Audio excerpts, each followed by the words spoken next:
प्रभु यीशु के मधुर नाम में कलीसिया के सारे सदस्यों को मैं नमस्कार देता हूं और साथ ही साथ आज की इस रविवारी आराधना में आप सबों का स्वागत और अभिनंदन करता हूं। आइए हम आज की आराधना को आरंभ करें। जब तू परमेश्वर के भवन में जाए तब सावधानी से चलना, सुनने के लिए समीप जाने से मूर्खों के बलिदान चढ़ाने से उत्तम है, क्योंकि वे नहीं जानते कि वे बुरा करते हैं। बातें करने में उतावली ना करना और न अपने मन से कोई बात उतावली से परमेश्वर के सामने निकालना, क्योंकि परमेश्वर स्वर्ग में है और तू पृथ्वी पर है, इसलिए तेरे वचन थोड़े ही हों। आइए हम एक छोटी प्रार्थना करें। हमारे जीवित अनुग्रहकारी दयालु पिता परमेश्वर, हम तेरे नाम का धन्यवाद देते प्रभु। तूने सप्ताह भर हम सबों को संभाल के रखा, हर प्रकार की मुसीबतों से, खतरों से और इस कोरोना वायरस से बचा के रखा। और आज का ये पवित्र विश्राम का दिन फिर से देखने के दिया प्रभु कि हम तेरी आराधना करें, तेरी उपासना करें। और तू आत्मा है, तू चाहता है कि तेरे भजन करने वाले आत्मा सच्चाई से तेरा भजन करें। तो प्रभु जी, जबकि हम सब मिलकर अपने अपने घरों में तेरी आराधना करते हैं, तू हमारे मध्य में उपस्थित हो और अपनी बड़ी आशीष हमारे बीच में उंडेल। सारा संचालन हम तेरे हाथों में सौंपते हैं। प्रार्थना हम प्रभु यीशु ख्रीस्त के नाम से मांगते हैं, आमीन। आइए हम आरंभ में 2 गीत गालेंगे। गीत का नंबर 192, गीत का नंबर 192, परमेश्वर ही की दया से हम सबों को है कुशल क्षेम। परमेश्वर ही की दया से हम सबको है कुशल क्षेम। हे ईश्वर तू यह सामर्थ दे कि करे तेरा नेम और प्रेम। स्तुति से इस दिन को माने प्रभु के। यीशु मसीह के कारण से सब पाप को क्षमा कर तू दे। स्तुति से इस दिन को माने प्रभु के। आनंद से जाए तेरे घर, आराधना करें तेरी ही। हे यीशु हम पर दया कर, निर्बल को बल दे सामर्थी। स्तुति से इस दिन को माने प्रभु के। यीशु मसीह के कारण से सब पाप को क्षमा कर तू दे। स्तुति से इस दिन को माने प्रभु के। हम सबों का तू शिक्षक हो और अपना धर्म प्रकाशित कर। जो निश्चिंत हो जगा उनको, तू प्रगट हो सब लोगों पर। स्तुति से इस दिन को माने प्रभु के। यीशु मसीह के कारण से सब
इस दिन को माने प्रभु के।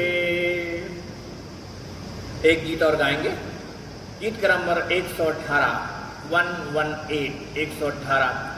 मोहब्बत खुदा की दिखाने के लिए सलीब पर चढ़ गया यीशु, पहना कांटों का था ताज कि बच जाए गुनाहगार, यीशु ने दी सलीब पर अपनी जान।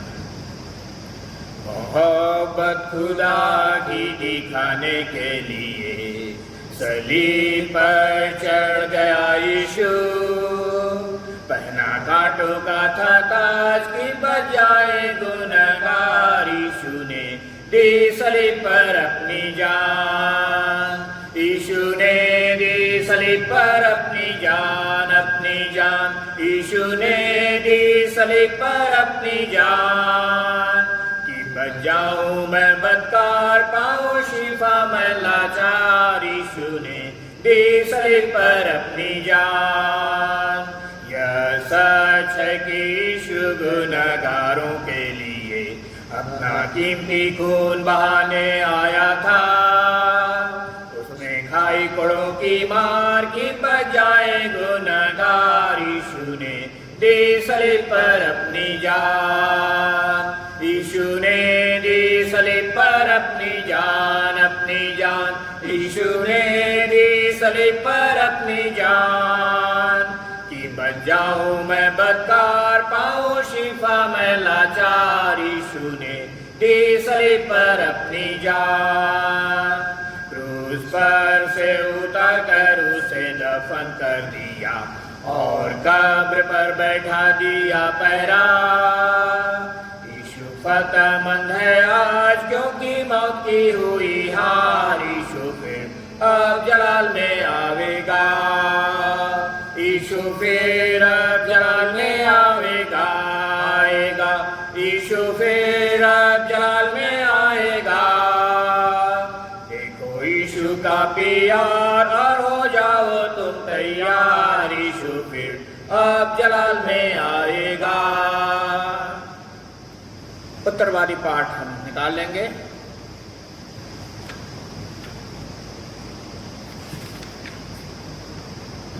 उत्तरवादी पाठ के लिए पाठ का नंबर 33 हम निकालेंगे। पाठ का नंबर 33 हमारी गीत पुस्तक से पवित्र प्रेम जो पाया जाता है पहला कुरिन्थियों उसका 13वां अध्याय, पहला कुरिन्थियों उसका 13वां अध्याय। और इस उत्तरवादी पाठ पढ़ने के पश्चात हम प्रेरितों के विश्वास वचन को एक साथ बोलेंगे और प्रभु की प्रार्थना को हम दोहराएंगे। अगुआ का पाठ मैं पढ़ूंगा और मंडली का पाठ आप सभी पढ़िएगा। यदि मैं मनुष्यों और स्वर्गदूतों की बोलियां बोलूं और प्रेम न रखूं तो मैं ठनठनाता हुआ पीतल और झनझनाती हुई झांझ हूं। और यदि मैं भविष्यवाणी कर सकूं और सब भेदों और सब प्रकार के ज्ञान को समझूं और मुझे यहाँ तक पूरा विश्वास हो कि मैं पहाड़ों को हटा दूं, परंतु प्रेम न रखूं तो मैं कुछ भी नहीं। और यदि मैं अपनी संपूर्ण संपत्ति कंगालों को खिला दूं या अपनी देह जलाने के लिए दे दूं और प्रेम न रखूं तो मुझे कुछ भी लाभ नहीं। प्रेम धीरजवंत और कृपाल है, प्रेम डाह नहीं करता, प्रेम अपनी बड़ाई नहीं करता और फूलता नहीं। वह अनरीति नहीं चलता, वह अपनी भलाई नहीं चाहता, झुंझलाता नहीं, बुरा नहीं मानता, कुकर्म से आनंदित नहीं होता, परंतु सत्य से आनंदित होता है। वह सब बातें सह लेता है, सब बातों की प्रतीति करता है और सब बातों की आशा रखता है, सब बातों में धीरज धरता है। प्रेम कभी टलता नहीं।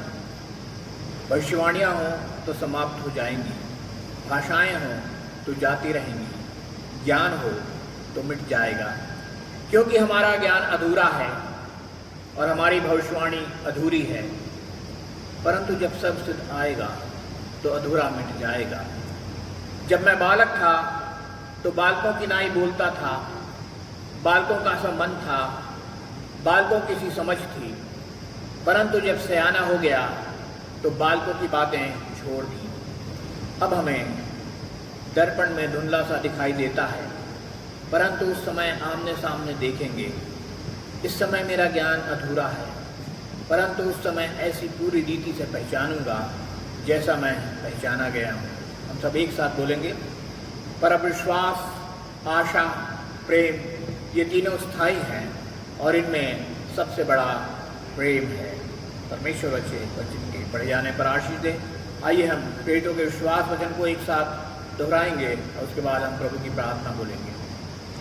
मैं विश्वास करता हूँ परमेश्वर पिता पर, जो स्वर्ग और पृथ्वी का सर्वशक्तिमान सृजनहार है, और उसके इकलौते पुत्र अपने प्रभु यीशु ख्रीस्त पर, जो पवित्र आत्मा से गर्भ में आया, कुंवारी मरियम से उत्पन्न हुआ, पंतुस पिलातुस की आज्ञा से दुख उठाया, क्रूस पर चढ़ाया गया, मर गया, गाड़ा गया, पाताल में उतरा, तीसरे दिन मृतकों में से जी उठा, स्वर्ग पर चढ़ गया और परमेश्वर सर्वशक्तिमान पिता के दाहिने हाथ जा बैठा है, जहाँ से वह जीवितों और मृतकों का न्याय करने को फिर आवेगा।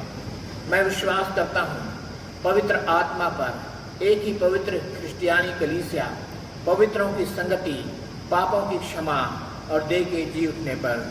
आमीन। आइए हम प्रभु की प्रार्थना बोले। हे हमारे पिता, तू जो स्वर्ग में है, तेरा नाम पवित्र माना जाए, तेरा राज्य आवे, तेरी इच्छा जैसे स्वर्ग में पूरी होती है वैसे इस पृथ्वी पर पूरी हो। हमारे दिन भर की रोटी आज हमें दे, और जैसे हमने अपने अपराधियों को क्षमा किया है वैसे ही तू हमारे अपराधों को क्षमा कर, और हमें परीक्षा में न डाल, परंतु बुराई से बचा, क्योंकि राज्य, पराक्रम और महिमा सदा तेरे ही हैं। आमीन।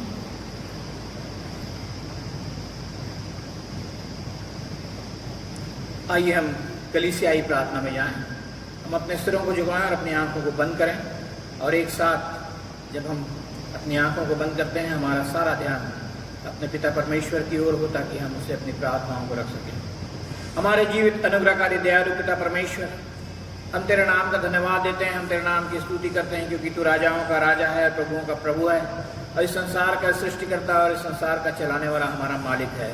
और हम जानते प्यारे परमेश्वर पिता, सारी बातें, सारी परिस्थितियां तेरे कंट्रोल में रहती हैं। आज का इस पवित्र विश्रामवार का दिन तूने हमारे जीवन में दिखाया प्रभु, इसलिए हम तेरा धन्यवाद देते हैं।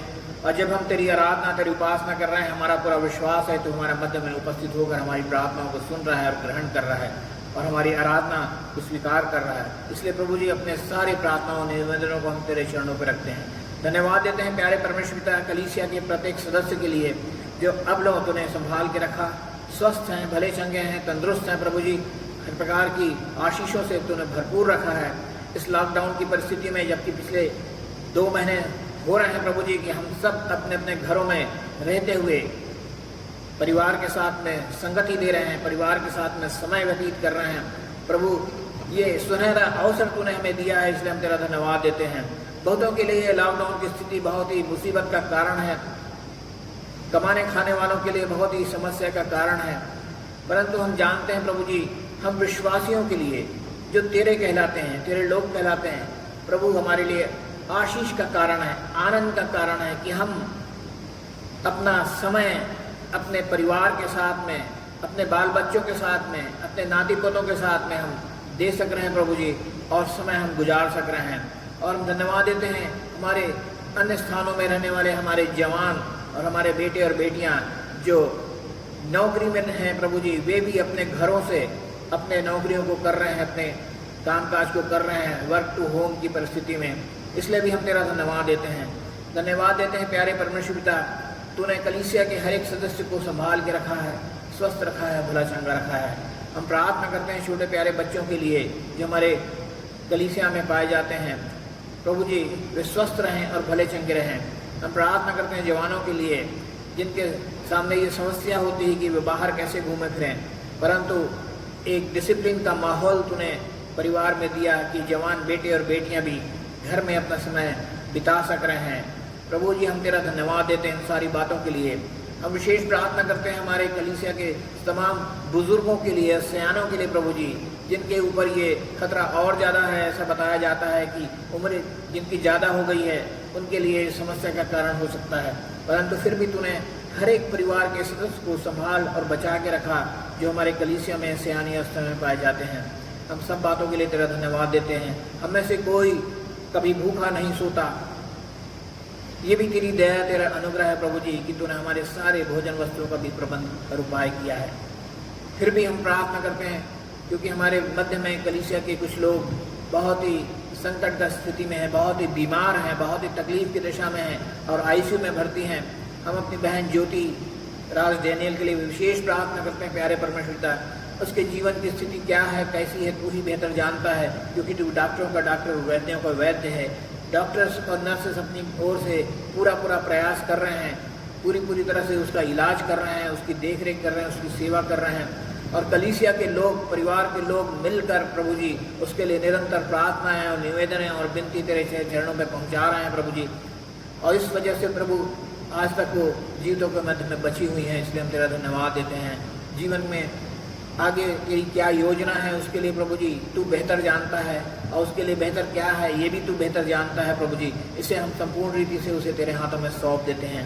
हम भाई राज को, उनकी दोनों बेटियों और उनके पूरे परिवार को, उनके भाइयों और उनके पूरे परिवार को और हर एक को तेरे हाथों में सौंप देते हैं प्यारे परमेश्वर, ताकि लोग धीरज के साथ में, विश्वासयुक्तता के साथ में प्रभु जी तेरे निर्णय की और तेरे कार्यों की वो बाट जोड़ते रहे।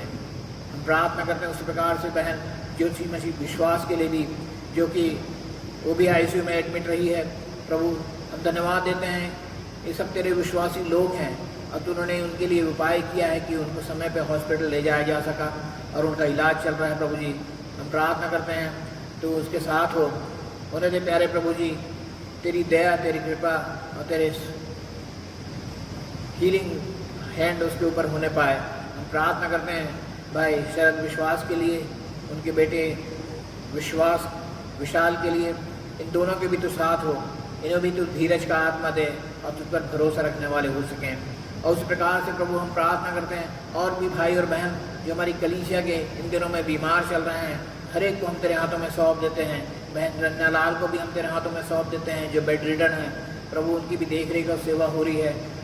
होने दे प्रभु जी इनके विश्वास में किसी प्रकार की कमी ना आने पाए, परंतु ये सदैव तुझ पर अपना भरोसा रखने वाले हो सकें। और हम प्रार्थना करते हैं हमारे पासबान के लिए, यद्यपि वो हमारे मध्य में नहीं है और प्रभु जी वो अपने घर पे हैं, उनके भी तो साथ हो। हम प्रार्थना करते हैं हमारे चारों डीकन भाइयों के लिए और उनके पूरे परिवार के लिए। पासबान की अनुपस्थिति में जिस प्रकार से हमारे डीकन भाई और हम सब मिलकर इस कलीसिया की आत्मीय सेवकाई में लगे हुए हैं प्रभु, होने दे कि हम उसी प्रकार से निरंतर तेरी सेवा करते रहें, हम आशीषित रहें और हम सभी आनंदित रहें तुझ में। यही हमारी विनती और प्रार्थना है। हम प्रार्थना करते हैं एक एक सदस्य पर तेरी दया, तेरी कृपा, तेरी भलाई बनी रहे। और विशेष तौर से हम प्रार्थना करते हैं जबकि हमारे कलीसिया के कुछ लोग और जवान मिलकर उन लोगों की सेवा और सहायता कर रहे हैं प्रभु जी, जो अपनी लंबी यात्रा पे जा रहे हैं और प्रभु जी जिनके लिए खाने पीने की समस्या है, जिनके लिए भोजन की समस्या है, जिनके लिए पानी की समस्या है, उनके लिए जो प्रबंध सरकार के द्वारा से किया जा रहा है उसमें अपना योगदान हमारी कलीसिया के लोग दे रहे हैं पिता। हम उनके लिए भी तेरा धन्यवाद देते हैं और उन्हें तेरे हाथों में सौंप देते हैं। आने जाने वालों को भी हम तेरे हाथों में सौंपते हैं और हमारे कलीसिया के उन जवानों को भी हम तेरे हाथों में सौंपते हैं प्रभु जी। उन्हें बड़ी आशीष से भरपूर रख, लोग सकुशल अपने घर को लौटें, तेरे नाम की महिमा होने पाए। हम विशेष प्रार्थना करते हैं प्रभु जी इन दिनों में जबकि इस वायरल का अटैक जो है हमारे छत्तीसगढ़ राज्य में भी बहुत ज़्यादा होने जा रहा है प्रभु जी, और संख्या दिन प्रतिदिन बढ़ते चली जा रही है। इसके कारण को तू जानता है क्योंकि बहुत सारे लोग अन्य स्थानों से यहाँ पर आ रहे हैं और जिसके कारण से ये बीमारी जो है हमारे क्षेत्र में भी फैल रही है। पर हम जानते हैं प्रभु जी सब कुछ तेरे ही हाथों में है, सब कुछ तेरे कंट्रोल में है और तूने सब चीज़ों को कंट्रोल में करके रखा है। इसलिए प्रभु जी हमारे शहर में ही नहीं परंतु हमारे प्रदेश में भी उतनी संख्या नहीं है जितने अन्य राज्यों में हैं, अन्य क्षेत्रों में हैं। इसलिए हम प्रार्थना करते हैं प्यारे परमेश्वर पिता, अन्य राज्यों के लिए भी, अन्य क्षेत्रों के लिए भी ये समस्या जो है उनके बीच से दूर हो सके और भी अधिक इसके संक्रमित लोग बढ़ने ना पाएँ और भी अधिक डेथ ना होने पाएँ। लोग जो संक्रमित हो चुके हैं वो स्वस्थ और भले चंगे होकर अपनी अपना इलाज कराकर अपने घर को लौटने पाएँ प्रभु। ऐसी तो व्यवस्था होने दे, ऐसा तो उपाय कर प्रभु जी। हम सारे विश्व के लिए यही प्रार्थना करते हैं, क्योंकि सारे विश्व में इस कोरोना वायरस की वजह से हाहाकार मचा हुआ है और लोग बहुत ही परेशान हैं, बहुत ही व्याकुल हैं, बहुत ही अपने आप को अयोग्य महसूस कर रहे हैं कि किस प्रकार से इनका सामना करने पाएँ प्रभु। पर सब कुछ को करने वाला तू ही है, इसलिए सारी बातें हम तेरे ही हाथों में सौंप देते हैं पिता। हम प्रार्थना करते हैं आज जबकि हमारे सारे लोग इन सहायता कार्यों में लगे हैं, तेरी दया हर एक पर बनी रहे। हमारी सरकार के भी तो साथ हो, सरकार के अगुओं के साथ हो, मुख्यमंत्री और जितने भी सरकारी अधिकारी हैं सबों के साथ हो, जबकि इस कार्यों में लगे हुए हैं, सेवा कार्यों में जितने लोग लगे हुए हैं, चाहे मेडिकल स्टाफ हो, डॉक्टर हो, नर्सेस हो, पैरामेडिकल स्टाफ हो, सफाई कर्मचारी हों और जो टेक्नीशियंस हों, जो बिजली और पानी की व्यवस्था देखने वाले हैं। और हम प्रार्थना करते हैं प्रशासनिक अधिकारियों और प्रशासनिक कर्मचारियों के लिए भी, और जो सेवा और सहायता कार्यों में लगे हैं हमारे पुलिस के कर्मचारी, सबों के लिए हम प्रार्थना करते हैं प्रभु जी, क्योंकि इस देश में एकजुट होकर सारे लोग इस कोरोना वायरस की लड़ाई को लड़ने के लिए प्रभु जी उन्होंने अपना सब कुछ दिया है और वो लगे हुए हैं प्रभु। हर एक पर तेरी दया, तेरे अनुग्रह, तेरी भलाई बनी रहे। हम विशेष प्रार्थना करते हैं आज की आराधना में तेरी उपस्थिति को हर एक विश्वासी महसूस करने पाए, और प्यारे परमेश्वर पिता तेरी दया में, तेरे अनुग्रह में वे आशीषित रहें, आनंदित रहें और तेरे प्रति सदैव धन्यवादी बने रहें। आगे की आराधना को हम तेरे हाथों में सौंप देते हैं, जबकि तेरा वचन तेरे दास हमारे भाई सतीश महतो के द्वारा से दिया जाता है।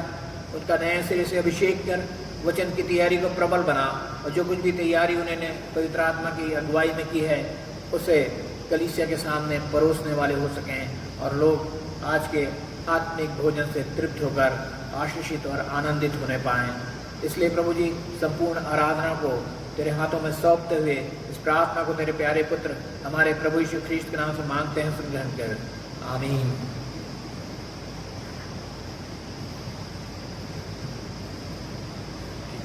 अब समय होगा, हम एक गीत गाएंगे। लंबा प्रेज एंड वर्शिप तो हम नहीं करेंगे, परंतु एक गीत हम गाएंगे प्रेज एंड वर्शिप के लिए। 322 नंबर का गीत, 322 नंबर का गीत, रब की होवे सन्ना हमेशा, रब की होवे सन्ना। उसके बाद तो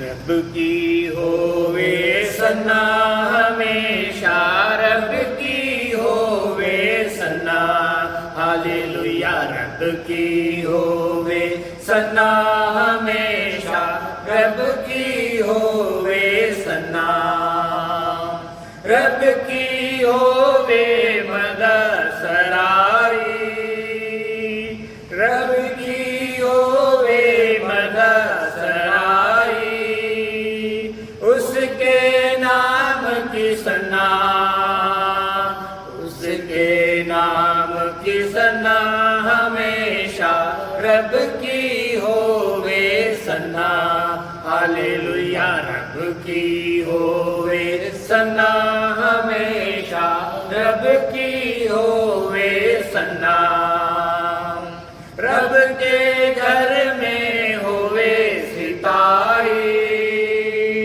रब के घर में होवे सितारिश, उसकी हमदो सन्ना, उसकी हमदो सन्ना हमेशा, रब की होवे सन्ना, हालेलुया। रब की होवे सन्ना हमेशा, रब की होवे सन्ना, जय के जोर से फूको नरसिंगे, जय के जोर से फूको नरसिंगे, बरबत बीन बजा, बरबत बीन बजाए हमेशा, रब की होवे सन्ना, हालेलुया। रब की होवे सन्ना हमेशा, रब की होवे सन्ना, तार वाले बाजों में रागिनी छेड़ो,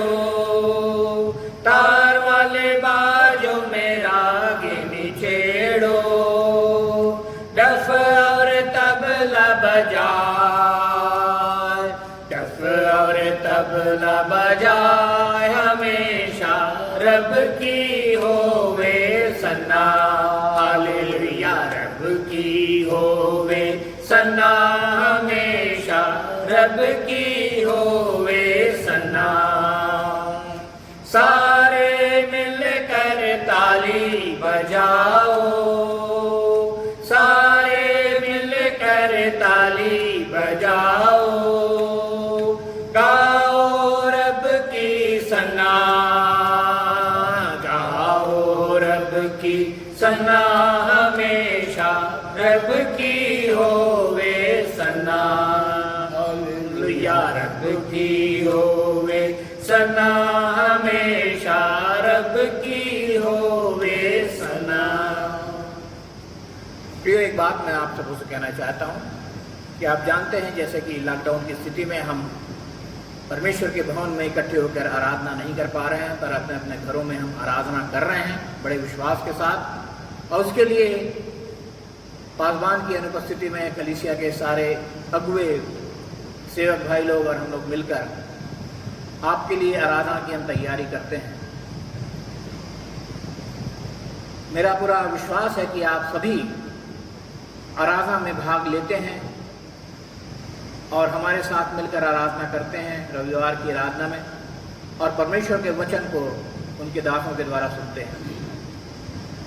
एक काम आपको भी करना है प्रियो, यदि आप अपना रिस्पांस दें कि आज की आराधना आपको कैसी लगी, या आप कुछ चाहते हैं कि आपका कुछ सजेशन उसमें हो, तो हमारे पास व्हाट्सएप है, हमारे भिलाई कलीसिया का व्हाट्सएप है, आप उसमें अपना रिस्पांस दें और अपने अगुओं के हौसले को बढ़ाएं, उनको प्रोत्साहित करें, क्योंकि समय निकालकर वे तैयारी करते हैं, समय निकालकर आराधना को पूरा तैयार करते हैं ताकि आपकी आराधना आनंददायक हो सके और प्रभु की महिमा के लिए हो सके। सो हम परमेश्वर की भी महिमा करें, परमेश्वर को भी धन्यवाद दें और अपने कलीसिया के अगुओं का भी हौसला बढ़ाएं।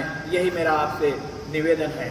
आइए हम परमेश्वर को वचन को उनके दास हमारे भाई सेवक सतीश मेहता के द्वारा सुन लेंगे।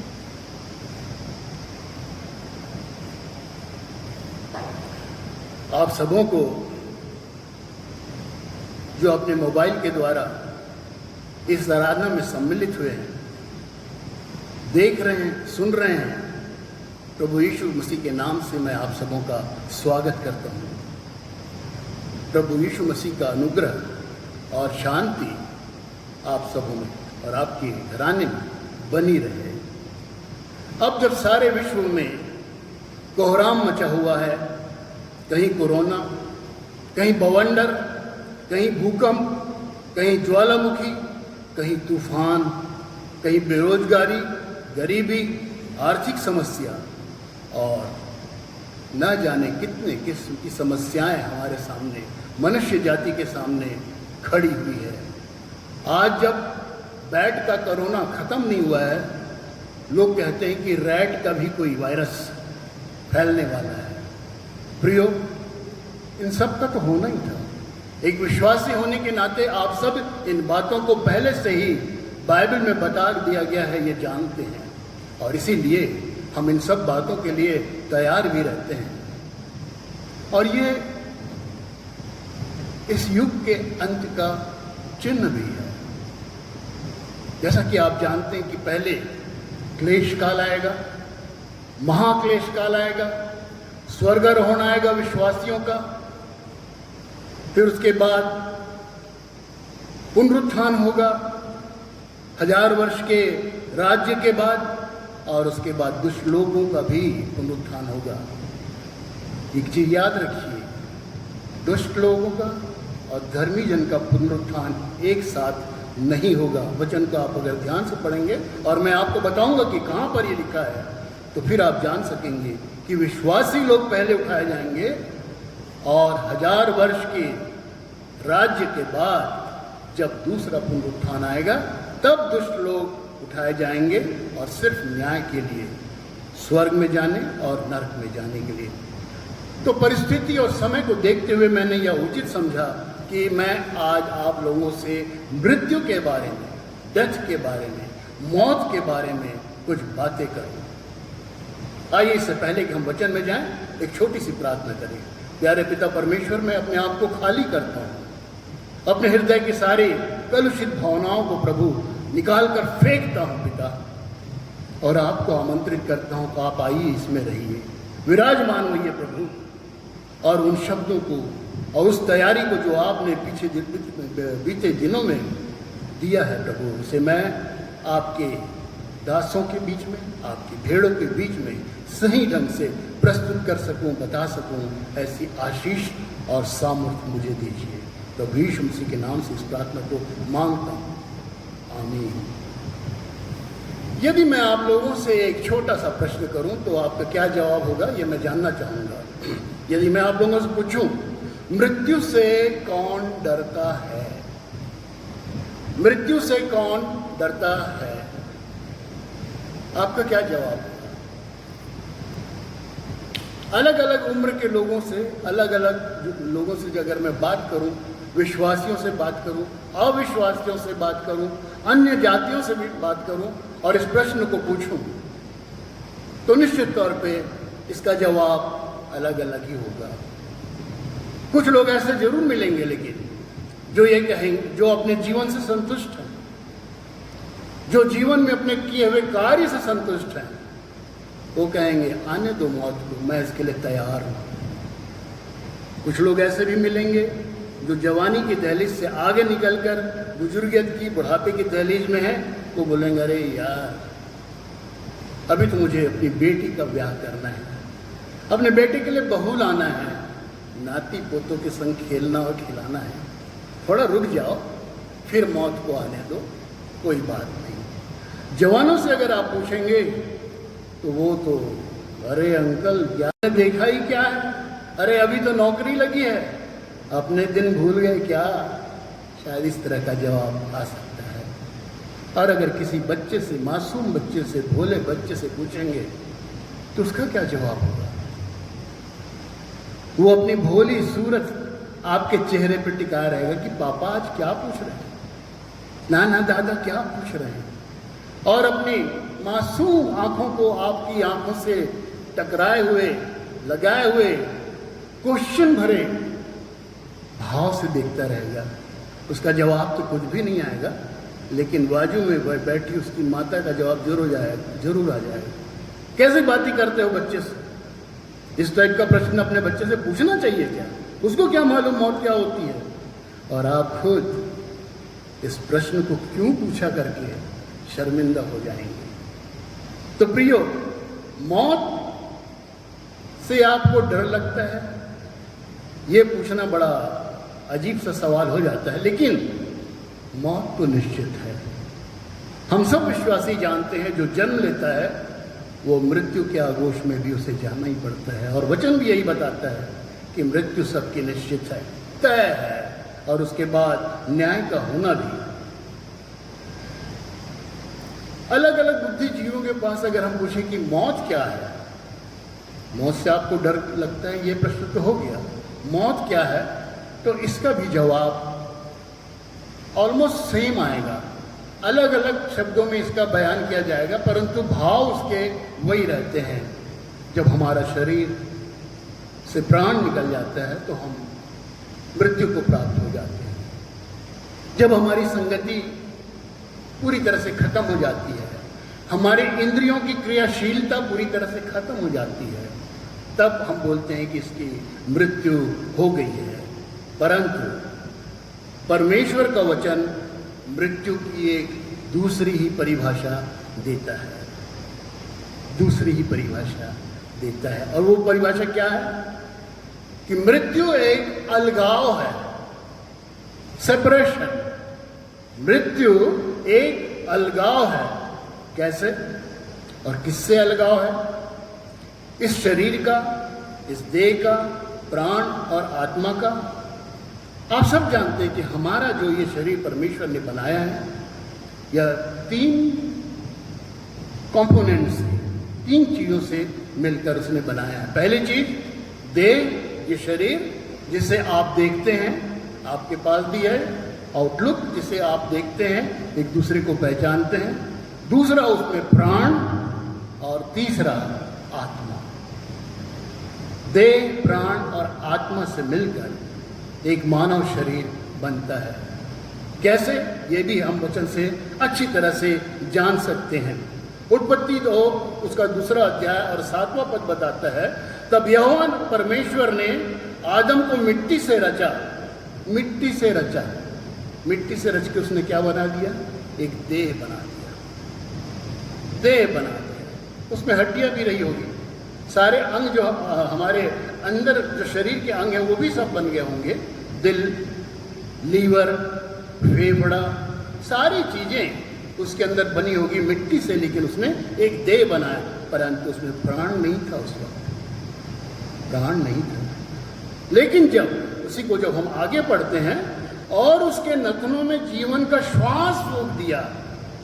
दिस इज लाइफ, जीवन का श्वास परमेश्वर ने उस मिट्टी के बने शरीर में फूंक दिया, तब वो जीवित प्राणी बढ़ गया।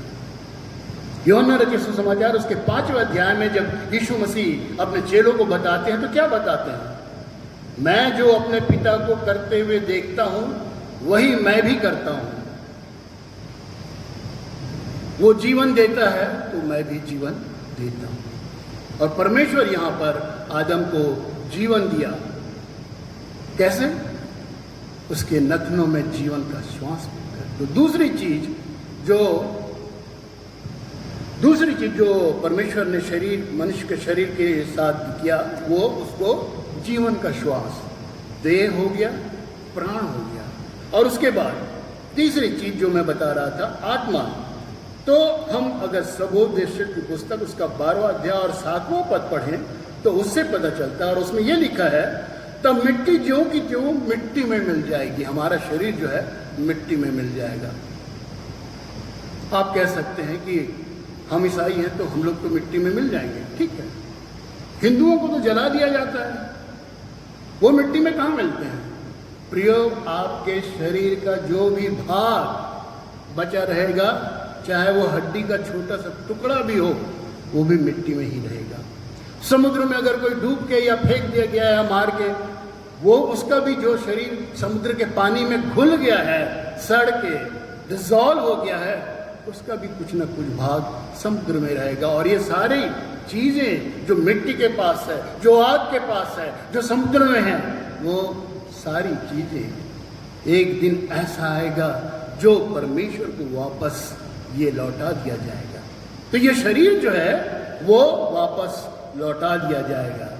तो अब ये बात बड़ी साफ हो गई है कि मनुष्य का शरीर जो है देह, प्राण और आत्मा से बना है। और ये जो शरीर है, इसमें आत्मा और प्राण वास करते हैं। तो वचन के अनुसार मृत्यु क्या होगी? जब प्राण और आत्मा का अलगाव देह से हो जाता है, तब मृत्यु होती है। इस देह से, इस शरीर से जब प्राण और आत्मा निकल जाती है, चली जाती है परमेश्वर के पास, तो उस मनुष्य की मृत्यु हो जाती है। यह अलगाव जो है उसको मृत्यु की स्थिति में पहुंचा देता है। इसके अलावा मेरे पास और कोई डेफिनेशन नहीं है। और अगर इस वचन को समझना है तो आप इसी परिभाषा को लेकर चलिए, तभी ये वचन की सारी बातें, मृत्यु उपरांत, रिजरेक्शन, सारी बातों को अच्छी तरह से समझा पाएगा। अगर हम इसे सांसारिक रीति से देखेंगे तो आप इसे समझ नहीं पाएंगे। अलगाव जो है वो मृत्यु को लाता है। तो पहली मृत्यु तो ये हुई कि जब प्राण और आत्मा शरीर को छोड़ देती है तो मनुष्य की मृत्यु हो गई। एक दूसरी मृत्यु का भी वर्णन वचन करता है। दूसरी मृत्यु जो है वो आत्मिक मृत्यु है। आत्मिक मृत्यु, आत्मा की मृत्यु। जैसे आपको पहले मैं बताया, सबोपदेशक में लिखा है कि आत्मा जिसे उसने दिया है उसके पास वापस चली जाती है। तो हमारी आत्मिक मृत्यु कब होती है? जब हम परमेश्वर के विरोध में कार्य करते हैं। जिस अभिप्राय से उसने हमें बनाया है, जब हम उस अभिप्राय को पूरा नहीं करते तब हमारी आत्मिक मृत्यु होती है।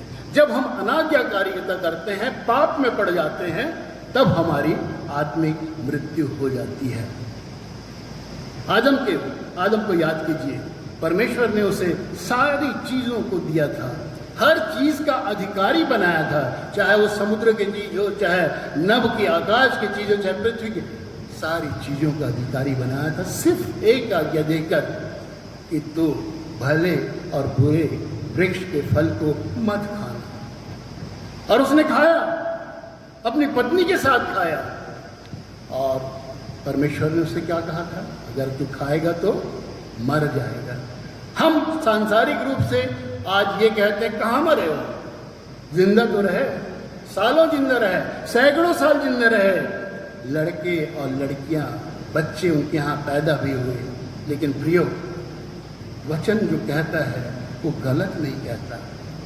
उनकी मृत्यु हो गई, आत्मिक मृत्यु जिस वक्त उन्होंने परमेश्वर की आज्ञा का उल्लंघन किया, उसी दिन हो गई, उसी दिन हो गई। वैसे ही आज जो हम इस शरीर को पाए हुए हैं और जो हम प्राण और आत्मा को अपने में धारण किए हुए हैं, जिस दिन भी हम पाप करते हैं, जिस दिन भी हम परमेश्वर की आज्ञा के विरोध में चले जाते हैं, उस दिन हमारी आत्मिक मृत्यु हो जाती है। पर एक विशेष बात जो हमें याद रखना है, आत्मिक मृत्यु होने के बावजूद भी मनुष्य जिंदा रह सकता है। आत्मिक मृत्यु होने के बाद भी मनुष्य का शरीर जिंदा रहता है। मेरा ये शरीर है, मैं पाप करता हूं, फिर भी जिंदा रहता हूं। आपका शरीर है, आप पाप करते हैं, फिर भी संसार में आप जिंदा रहते हैं, भले आपकी आत्मिक या मेरी आत्मिक मृत्यु हो गई है। क्यों? क्योंकि आपको एक अवसर रहता है, अवसर रहता है कि आप पश्चाताप करें, एक नया जीवन प्राप्त करें और नए जीवन को जिएं, ताकि वो आत्मा जिसे आपने अपने बुरे कार्यों से मार दिया है, वो फिर से पल्लवित हो, जीवित हो। लेकिन अगर आपका शरीर मृत्यु को प्राप्त कर लिया है, यानी आपके शरीर से आत्मा और प्राण निकल गया है, तो ये अवसर आपको नहीं है, कभी नहीं है। तो प्रियो, हम ये कह सकते हैं कि जब तक हम जिंदा हैं, तब तक वो सारे कार्य कर सकते हैं जो परमेश्वर हमसे चाहता है, वो सारे कार्य कर सकते हैं जो हम चाहते हैं। लेकिन अधर्म का कार्य करके हम कभी भी स्वर्ग में प्रवेश नहीं कर सकते। यशायाह नबी की पुस्तक उसका 59वां अध्याय और उसके दूसरे पद में ये लिखा है, परंतु तुम्हारे अधर्म के कार्यों ने तुम्हें परमेश्वर से अलग कर दिया है और तुम्हारे पापों के कारण तुमसे मुंह फेर लिया है। अब इसका आशय यह है कि हमारे अधर्म, हमारे पाप हमारी मृत्यु को लाते हैं और हम परमेश्वर से, हमारा अलगाव हो जाता है, अलग हो जाते हैं, उसकी संगति से हम दूर हो जाते हैं। और इस बात को हम न भूलें, यदि हम आत्मिक रूप से मर गए हैं और अलगाव है, और यदि इसी अवस्था में हम मर जाएं, तो हमें फिर से दूसरा अवसर नहीं मिलेगा कि हम फिर से जिंदा हो सकें, ऐसा कोई अवसर नहीं मिलेगा। प्रियो, जिंदगी हमें कई बार अवसर देती है जिंदा रहने की, अपने आप को सुधारने की, लेकिन मौत आपको कोई अवसर नहीं देती। न वो जिंदगी को अवसर देती है और न दूसरी बार मौत आती है। इस बात को हम अपने मनों में और अपने मस्तिष्क में बैठा के रखें कि जब तक हम जिंदा हैं तभी तक हम कुछ कर सकते हैं। तो ये दो बातें आपको क्लियर हो गई कि शारीरिक मृत्यु और आत्मिक मृत्यु क्या है। अब तीसरी विशेष बात मैं जो बताना चाहूँगा, शारीरिक मृत्यु के बाद हमारे जो प्राण है और आत्मा जो है, वो दोनों परमेश्वर के पास वापस चली जाती है। ओके, प्राण और आत्मा परमेश्वर के पास चली जाती है और हमारा जो शरीर है वो जमीन में, मिट्टी में मिल जाता है, चाहे किसी भी रूप में हो, जलाने के द्वारा, सड़ने के द्वारा, पानी में डाल दिए जाने के कारण, किसी भी रूप में वो इस संसार में ही, इस पृथ्वी पर ही वो सड़ गल खब जाता है और उसका अस्तित्व भी खत्म हो जाता है।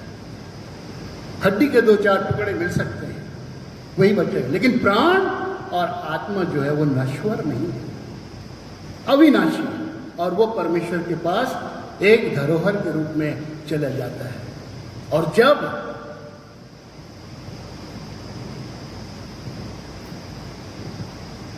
समय आता है, जैसे यूहन्ना 5 और उसके 28 और 29 में लिखा है, इससे अचंभा मत करो, क्योंकि वह समय आता है कि जितने सारे लोग जितने कब्र में हैं, वे उसका यानी यीशु मसीह का शब्द सुनकर निकल आएंगे। जिन्होंने भलाई की है वे जीवन के पुनरुत्थान के लिए, जिन्होंने भलाई की है, अच्छे काम किए हैं, परमेश्वर की इच्छा को पूरा किए हैं, वो जीवन के पुनरुत्थान के लिए, अनंत जीवन के लिए, और जिन्होंने बुराई की है वे दंड के पुनरुत्थान के लिए उठेंगे। तो ये बड़ी अजीब चीज है। जब हम जी उठेंगे तो जरा कल्पना कीजिए कि किस तरह से होगा। आपका शरीर जो मर गया है, सड़ गया है, मिट्टी में मिल गया है, उसका कोई रूप नहीं है, वो जिलाया जाएगा। जब यीशु मसीह की आवाज आएगी तो कब्रों में जो पड़े हुए लोग हैं वो सारे जीवित हो चुके हैं। परमेश्वर उनको एक शरीर देगा और वो सब जीवित होंगे, उसी शरीर के साथ, भले उसकी महिमा दूसरे रूप में हो, लेकिन अगर मैं इस रूप में दिख रहा हूं तो मैं इसी रूप में, इसी शरीर के साथ जिंदा होऊंगा। यह सच है कि मांस और लहू स्वर्ग के अधिकारी नहीं होंगे, और वचन में कहीं यह बताया नहीं गया है कि जो दूसरा शरीर हमें मिलेगा वो किस चीज से बना रहेगा, ये हम नहीं जानते, परंतु उसकी महिमा, उसका तेज दूसरा होगा, इस बात का वो जरूर वर्णन करता है। तो सबसे पहले परमेश्वर हमें मिट्टी से उठाकर, समुद्र से उठाकर, आग से उठाकर एक शरीर देगा। उस शरीर को बनाने के बाद उसमें वो प्राण और वो आत्मा जो उसके पास हमारी मृत्यु के समय चला गया था, उसको उस शरीर में डाल देगा, और आप एक आत्मिक जीवित प्राणी बन जाएंगे, एक ऐसे शरीर के साथ जो नश्वर नहीं है, जो अविनाशी है। कैसे मालूम? अगर आप घरों में हैं और इस वचन को सुन रहे हैं तो पहला कुरिन्थियों का 15वां अध्याय 35 से 54 तक इसे जरूर पढ़िएगा। क्योंकि ये बहुत बड़ा पोर्शन है, मैं उसको नहीं पढ़ूंगा, इसका छोटा सा भाग मैं पढ़ूंगा। पहला कुरिन्थी 15 50 से 53 में जरूर आप लोगों के सामने पढ़ूंगा। और इसमें क्या लिखा है?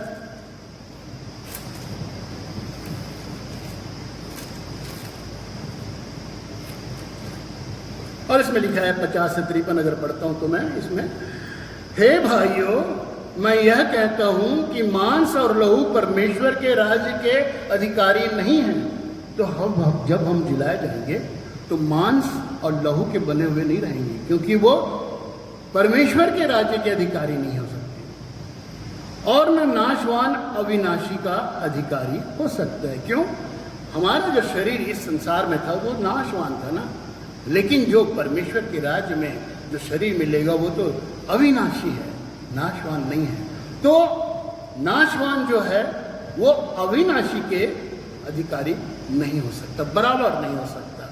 51 पद कहता है, देखो मैं तुमसे भेद की बात कहता हूं, हम सब नहीं सोएंगे पर सब बदल जाएंगे, एक क्षण में बदल जाएंगे, और यह क्षण भर में पलक मारते ही अंतिम तूरी फूकते ही होगा, क्योंकि तूरी फूकी जाएगी और मुर्दे अविनाशी दशा में उठाए जाएंगे और बदल जाएंगे। क्योंकि अवश्य है कि यह नाशवान दे अविनाश को पहन ले, और यह मरणहार दे अमरता को पहन ले। तो जो शरीर हमारा परमेश्वर देगा, आत्मिक दे, उसमें वो आत्मा और प्राण को डालेगा, तब हम जीवित प्राणी बन सकेंगे उस वक्त स्वर्ग के राज्य में। मैं सोचता हूँ ये बात आपको स्पष्ट हो गई होगी कि किस तरह से हमारा जो शरीर है वो नया शरीर पाएगा और किस तरह से उसमें प्राण और आत्मा डाली जाएगी। तो इस तरह से हम अविनाशी तथा नया देह पाएंगे और वही पुराना प्राण और आत्मा को पाएंगे। जो प्राण और आत्मा पहले परमेश्वर ले गया है उसी आत्मा को हम पाएंगे, लेकिन शरीर हम अविनाशी और अनश्वर जो नष्ट न हो ऐसा शरीर हम पाएंगे और इसी के साथ हम जिलाए जाएंगे। एक तीसरी मृत्यु के बारे में भी बाइबल वर्णन करती है। ऐसे लोग जो परमेश्वर से हमेशा अलग रहे हैं, हमेशा पाप करते रहे हैं, जिस उद्देश्य से उन्हें परमेश्वर ने बनाया है उसे वो पूरा नहीं करते, वे लोग अनंत मृत्यु को प्राप्त करेंगे। अनंत मृत्यु को प्राप्त करेंगे। ये भी ऐसे ही जिलाए जाएंगे जैसे धर्मी लोग जिलाए जाएंगे। इनको भी शरीर दिया जाएगा, इनके में भी प्राण और आत्मा डाली जाएगी ताकि ये अनश्वर और अविनाशी शरीर के मालिक हों और जाकि जब दंड मिले तो इनका शरीर फिर से नाश न हो और हमेशा अनंत आग को झेलते रहे, सहते रहे। और इसीलिए दुष्ट लोगों को भी यही शरीर दिया जाएगा। प्रकाशित वाक्य उसका 20वां अध्याय उसके 14वें पद में लिखा है, मृत्यु और अधोलोक आग की झील में डाले गए। पहले तो मृत्यु और अधोलोक जहां प्रभु यीशु मसीह ने जाकर वो 3 दिन जब वो कब्र में थे प्रचार किया, उस वक्त उसमें लिखा है वचन में को बंदियों को छुड़ा ले गया। अधोलोक में शैतान का राज्य था और शैतान ने यीशु मसीह के क्रूस के मृत्यु तक जितने भी लोग थे, धर्मी लोग हो चाहे दुष्ट लोग हो, उस अधोलोक में उन्हें कैद करके रखा हुआ था। वहां जाकर यीशु मसीह ने प्रचार किया और जो धर्मी लोगों थे, जो बंदी थे, उनको वो छुड़ा लिया। उसे आप ध्यान से पढ़िए जिसमें इसका वर्णन है, आपको स्पष्ट हो जाएगा कि धर्मियों को पर यीशु मसीह ने अपने साथ छुड़ा लिया और अपने साथ उन्हें स्वर्ग को ले गया और वहां वो न्याय का इंतजार कर रहे हैं, न्याय का इंतजार कर रहे हैं। प्रकाशित वाक्य में जब 20वां अध्याय और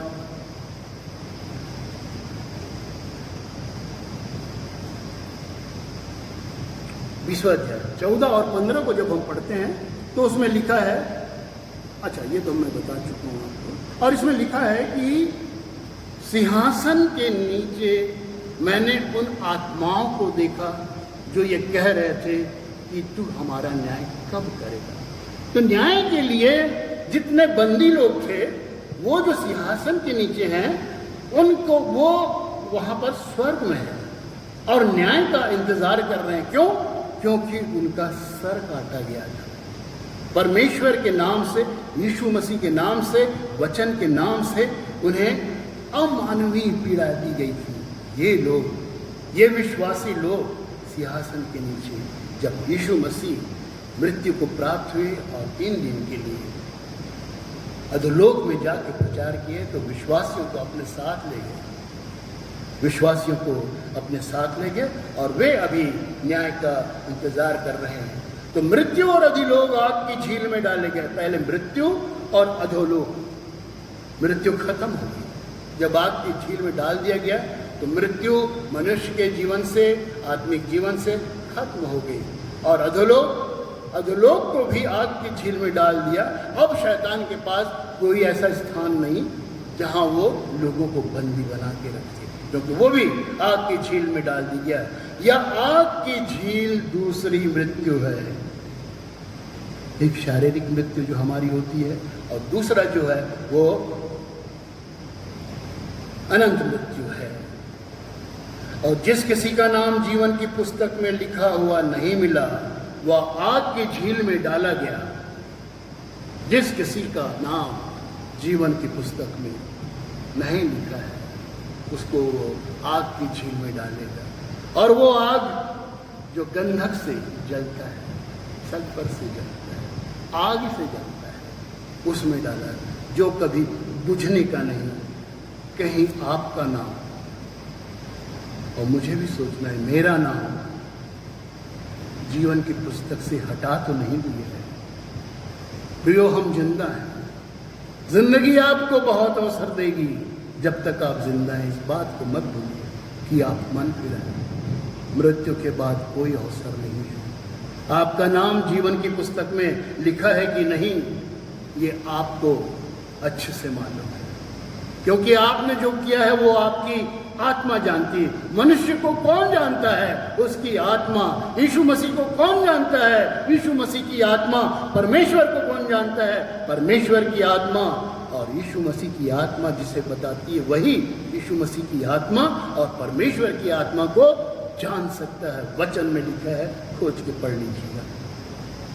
और प्रकाशित वाक्य 21:8 में स्पष्ट रूप से बता दिया गया है कि ये नरक में जो आग की झील, उसमें कौन डाले जाएंगे। प्रकाशित वाक्य 21:8, परंतु डरपोकों का जो प्रभु यीशु मसीह को संसार के लोगों के सामने नहीं अपनाते, डरते हैं, कायरता दिखाते हैं, वो उनका भाग आग की झील में है।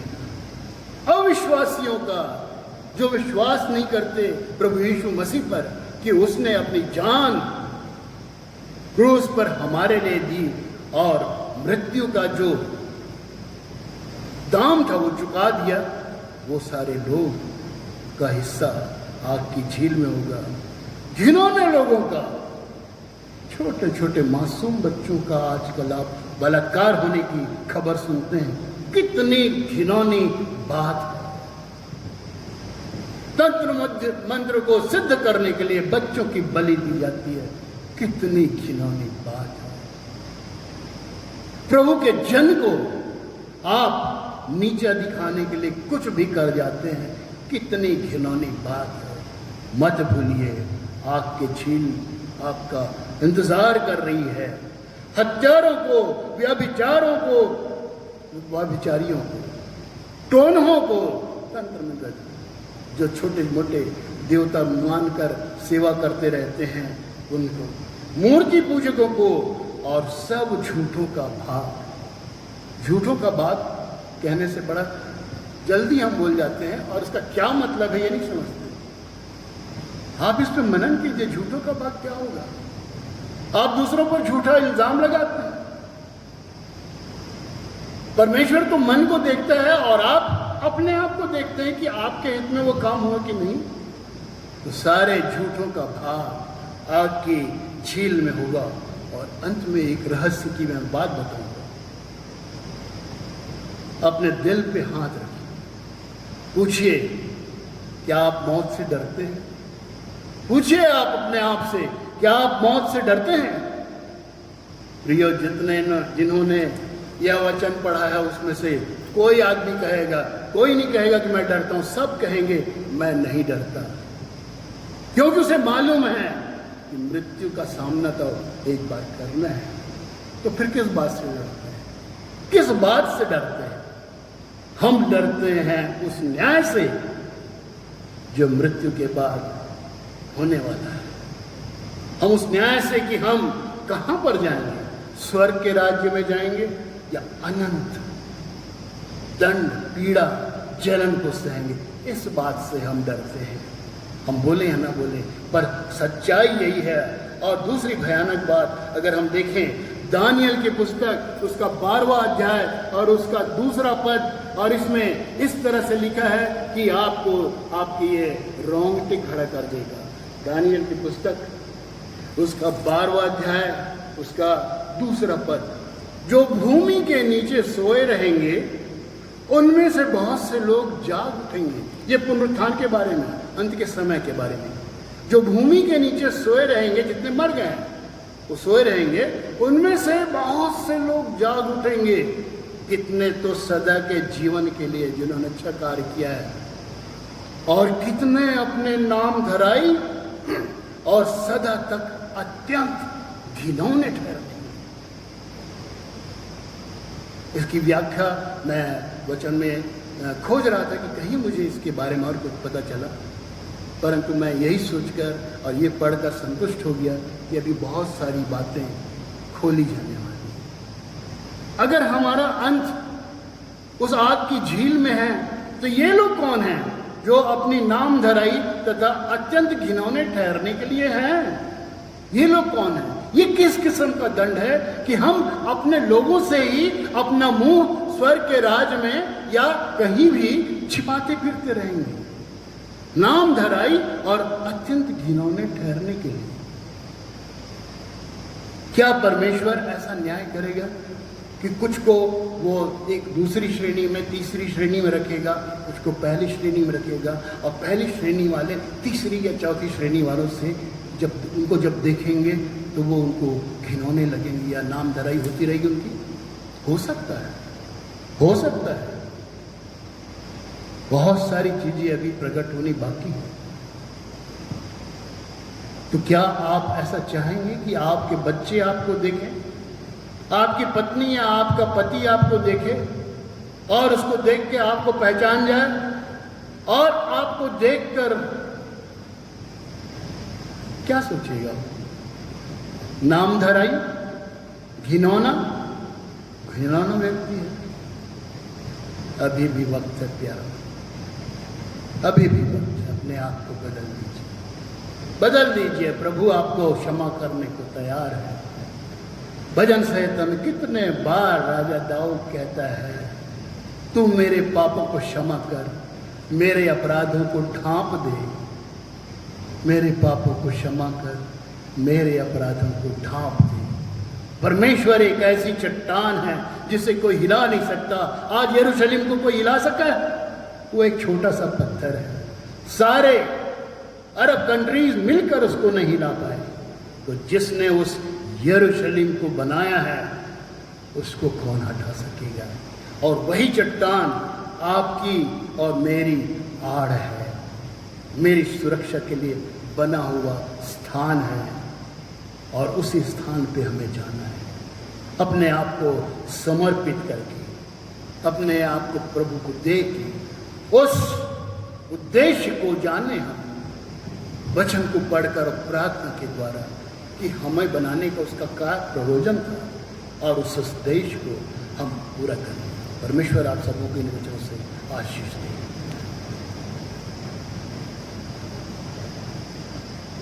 आज के सुंदर प्रेरणादायी और आत्मचिंतक संदेश के लिए हम परमेश्वर पिता को और हमारे भाई सतीश मेहतो को बहुत ही बहुत धन्यवाद देते हैं।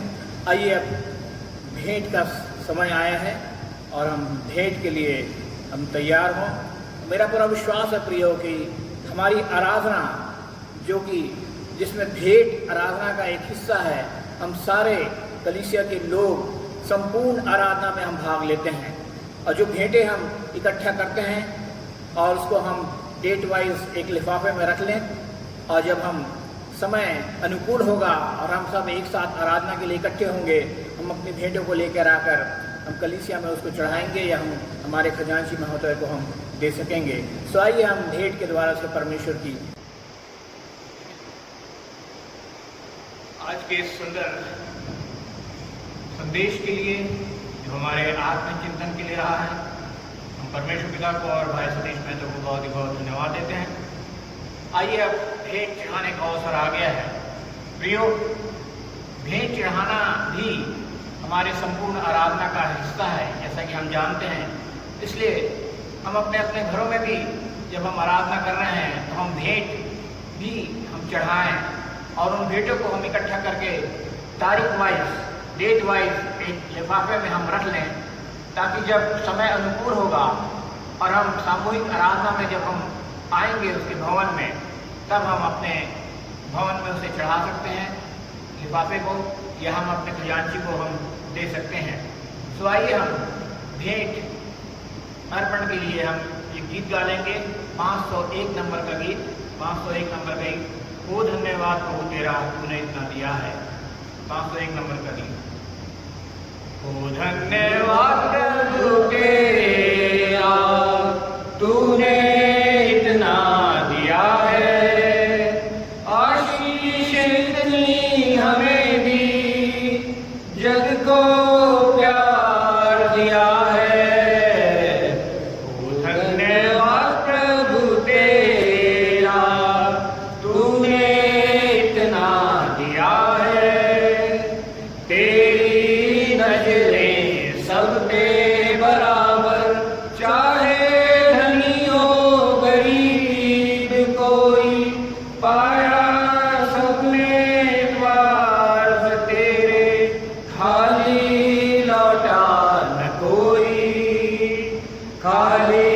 लौटा न कोई, आशीषों के हाथों ने तेरे जीवन संवार दिया है।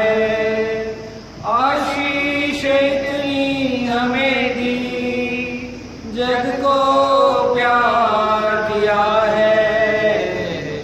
ओ धन्यवाद प्रभु तेरा, तूने इतना दिया है। आइए हम भेंट अर्पण की प्रार्थना करेंगे। और जिन जिन प्रियों ने इन दिनों में, इस हफ्ते में अपने जन्मदिन को मनाया है, आप धन्यवाद की भेंट भी आप चढ़ाइए। और जिनका जन्मदिन रहा है, आप अपने दिल के सामने हाथ रखिए और हम आइए हम प्रार्थना करें। हमारे जीवित अनुग्रहकारी दयालु पिता परमेश्वर,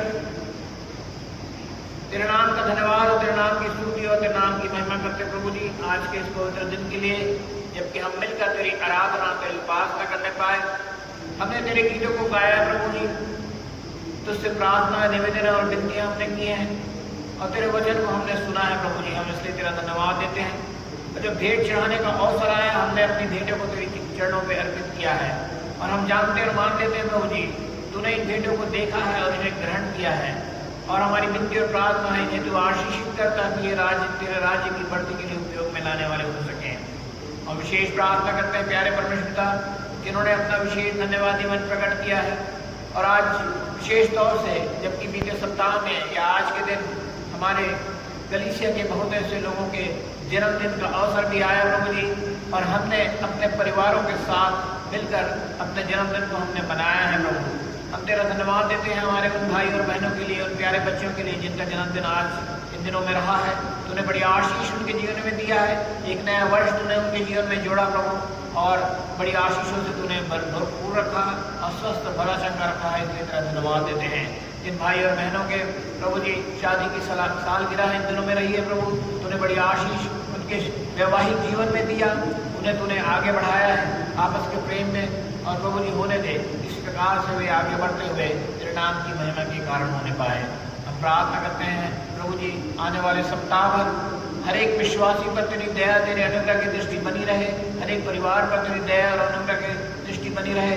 हमारे प्रिय लोग जो ऐसे संकट के समय में भी अपने घरों से निकलकर अपने नौकरियों में आना जाना करते हैं प्रभु जी, तूने हर पल उन्हें संभाला है, आगे भी तू उन्हें संभालेगा और सुरक्षित अपने घरों को तो लौटा के लाएगा प्रभु। हम उन बातों के लिए उन्हें तेरे हाथों में सौंप देते हैं। पूरी कलीसिया को, पूरे लोगों को तेरे हाथों में सौंपते हैं। और आने वाले समय के लिए, आने वाले रविवार के लिए हम तैयारी के साथ फिर से तेरी आराधना के लिए बैठने पाएँ। ऐसी तू दया और अनुग्रह होने दे। और निरंतर सप्ताह भर तेरे वचन को पढ़ें, तेरे गीतों को गाएं और तुझसे प्रार्थना, विनती और निवेदन करते रहें। ऐसा समय हम निकालने वाले हो सकें। सारा आदर, सारी महिमा तुझे देते हैं। सारी बातों को तेरे हाथों में सौंपते हैं।